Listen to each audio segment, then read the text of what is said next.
Eddie Sendi okuva we yayisizza His Excellency Bobi Wine mu kamwa ke n'okuvuluga oluyimba lwe yafulumizza ne Nubian Lee wamu ne King Saha, Eddie Sendi tannafuna mirembe era nkiwane gye buli kati ali mu kwejjusa olw'ebigambo bye yayogedde kuba abantu tebamuli bulungi ba left right center. Kakati bw'olumba His Excellency Bobi Wine obanga alumbye ensi nnamba era wuno lumbuye Fred naye avuddeyo gy'abadde ali n'awa Eddie Sendi level era kyamukoze kitiisa n'okukinyumiza abaana. Mbadde mpita ku mitimbagano nga mpulira abantu abamu boogera bitakwatagana ng'empale za Museveni nga boogera ku luyimba lw'enkyukakyuka President King Saha, Nubian Lee lwe bayimbye nga boogera ku nsonga z'eggwanga eziruma abantu okwetoola eggwanga lyonna nga mpulira baga nti lwanyumye. Naye nze mbuuza akugamba nti lwanyumye ye ategeera lunaku ki? Oluyimba ddwe yategedde amakulu gaalwo kubanga tonnayogera nti oluyimba telwanyumye. Sooka mubuuze amakulu g'oluyimba walutegedde?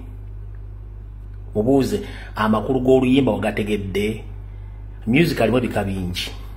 Waliwo w'ekidandali, waliwo wakyaki, waliwo music gwe bakuba mu kuziika n'ebika ebirala ne music ow'enkyukakyuka. Kati oluyimba papase lwafulumye nga lwankyukakyuka. Kati oli waga nti lwanyumye, mubuuze guwadde osuubira oluyimba kunyuma nga lunyuma lwa bbaala oba lwaki? Oluyimba lwafulumye papase lwankyukakyuka. Kati mubuuza gati lwafulumye terwanyumye ye wankyukakyuka oba si wankyukakyuka?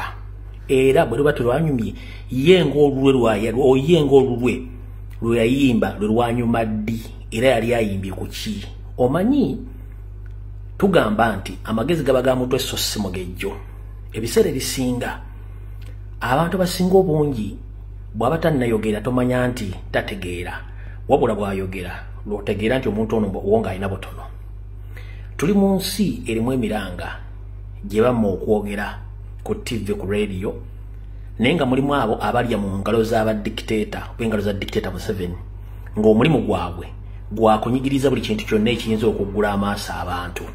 Kati bwe bubinja obwo era njagala mumbuuliza abaami abo bo baali bafuddeyo ddi okwogera ku nsonga eziruma abantu era ye agamba talutegeera nti era terwanyumye ye nga bwe yali ategedde ddi, ye ng'omuntu yali ategedde ddi omutwegero gwamuweerezaako okutegeera nti abantu banyigirizibwa. Kyo kibuuzo ekisooka. Ekibuuzo ekyokubiri,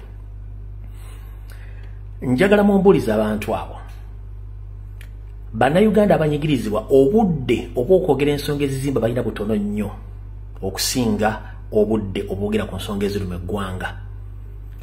Saagala nnyumba w'emakulu olw'ensonga nti bo ewatali bantu bannayo bakoze tebalina mulimu era abantu abo tubayita babeera mu comment section.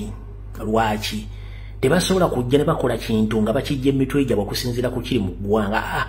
Ebikoleddwa mu community bo bibakomentingako. Kitegeeza aba commentators, they are just commenting ku bintu abantu bakoze. Olunaku lwe balijja batandika okwogera ensonga nga zayo bazikuliyeeti nso okwogera ku nsonga z'eggwanga oba ebintu ebiruma abantu, then awtujja bbawa makulu. Kati ssaawa zino ababeera mu comment section, that's why you call it comment section. Bakomentinga ku kintu ekyapeninze so si bo kye bakuliyeetinze. Kati gobogga omusajja abasajja bayimbye oluyimba lw'enkyukakyuka nga boogera ku bintu ebiruma abantu n'ogamba terwanyumye. Ennyimba nnyingi nnyo z'osobola okuwuliriza ezirina ebinnonoge by'enjawulo. Oluyimba lwafulumye nga lwa revolution, lwa byabufuzi kutegeeza bantu so si lwa bbaala kubanga ffenna tetuli batamiivu, ffenna tetusula mu bbaala. Ate abamu mulya mu gavumenti mu ngalo, kitegeeza nti abatagirya mu ngalo tebaayogere. Ompulira bulungi nnyo. Kati omuntu yenna nga ye akomentinga ku kintu ekiguddewo nga takulyetinze kike, kitegeeza oyo abeera wa comment section ne level of understanding ya comment section. Kati tosobola mugerageranya na creator. Creator ye muntu asobola okuwandika ekintu oba n'akiteekawo abantu ne bakidebatinga. Tosobola kuddira abantu ba creator ate obagerageranye ne ba commentator oba comments abali mu comment section. Kati abaami b'omulimu gwabwe gwa commentinga ku buli kintu ekiguddewo naye nga si babadde involved mu kintu ekyo. Tembawabudde kubanga tawamanyira mukitegedde bulungi. So sagala mbobudde just mbagambe badde bawuliriza oluyimba bategere lugwa mu category ki. Si lwa bbaala, si lwa kereziya, si lwa kuziika, oluyimba lwankyukakyuka lwogera ku nsonga eziruma abantu. Bo bayimbe ezaabwe eziwaana gavumenti yaabwe n'omukulembeze waabwe Yoseriti Bahabu lwanyigiriza abantu. Olwaffe lwankyukakyuka n'ebigibadde byankyukakyuka.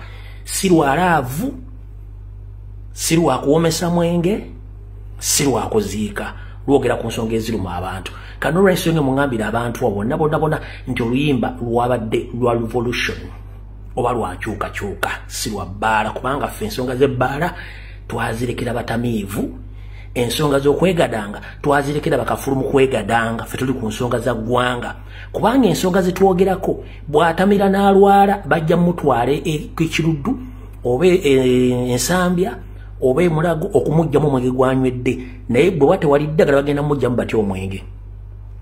Ensonga zebogerako ez'okwegadanga bw'anaafuna ebiwuka kye tuyita siimu oba enziku n'endwadde ezirireetedde ku bulwadde bw'okwegatta, kijja mwetaagisa okugenda mu ddwaliro bamutwale bamujjanjabe, naye singa n'agenda mu ddwaliro nga teri ddagala agenda kufuniramu wa. Kati mbagamba abantu amu baveeko, amagezi gabagamuddwa so si mugejjo, abantu amu endowooza yaabwe efaanagana n'entunula yaabwe.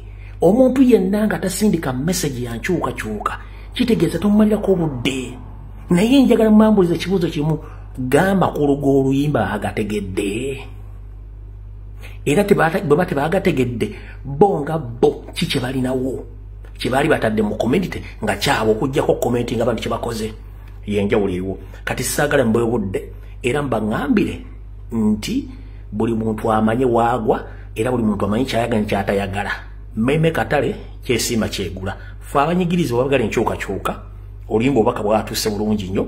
Abatamiivu mulinde ez'abatamiivu, abaagala ez'enzikiriza mulinde ez'enzikiriza, abaagala ez'ebbaala mulinde ez'ebbaala. Kati muleke abantu bawulirize message mwe musigale gye muli, tujja basangayo. Otherwise omuntu yenna nga tasobola kufumba kintu kiteeka ku mutimbagano oba kiteeka wantu tomumalirako obudde, kubanga oyo entegeera ye efaanagana n'entunula ye. Weewalanga nnyo omuntu ava gy'avudde n'atandika okusiga ettome ku kintu ky'atayinaako mutwe n'amagulu, ekyo kye bayita effutwa, obutaagaliza, enkwezenge n'obukyayi. Naye ng'omubuuza ofa ki n'omuntu atayogedde ku mulimu gwo oba atayogedde ku mukazi wo oba atazze mu kintu ky'okola? Mufune amagezi, mutegere abantu betuliringa nabo nti entegera yaabwe enfunda nnyo. Twagala kujjako Museveni era tukubiriza abantu genda kulonda, tufune Uganda empya eneeyamba abantu okufuna emirimu n'okuba nti abantu beeyagalira mu nsi yaabwe nga n'amateeka gakola. Abasinga obungi ekibatawaanya omululu balina mungi nnyo tebaagala kukola. Bw'okwata akagurupu ako nga bwe kali tekuli muntu alina specific occupation oba job, bonna ba jobless seekers. Kati baafuna YouTube channel ba social media platform ne babeera self-employed naye nga bali paid by the government okudistorting information eva mu public eyandibadde eyamba abantu. Naye nga tukimanyi bulungi nnyo, the moment you go against the will of people you will face it love. So mutegeera abantu omulimu gwabwe nti bo baliwo okudifusing oba to distort information erina okugula abantu amaaso ng'abalaga nti bo balina kubeera ku information gye balina okwagala abantu bawulire. So omuntu mugambe oluyimba lwabadde lwankyukakyuka si lwa bbaala, kubanga tebaalukubye nti bantu bagenda kunyumirwa, baalukubye nga bategeeza bantu obulabe obuli mu fugabbi ne obubbi bw'ensimbi obuli mu ggwanga n'okutibwa n'okuwaba kw'abantu n'obukyayi buli mu ggwanga. That is tebisigadde temma makulu, just mugambe akomentinga guluyimba wategedde amakulu gaalwo era bwe tokukwata ku wakitoleka asim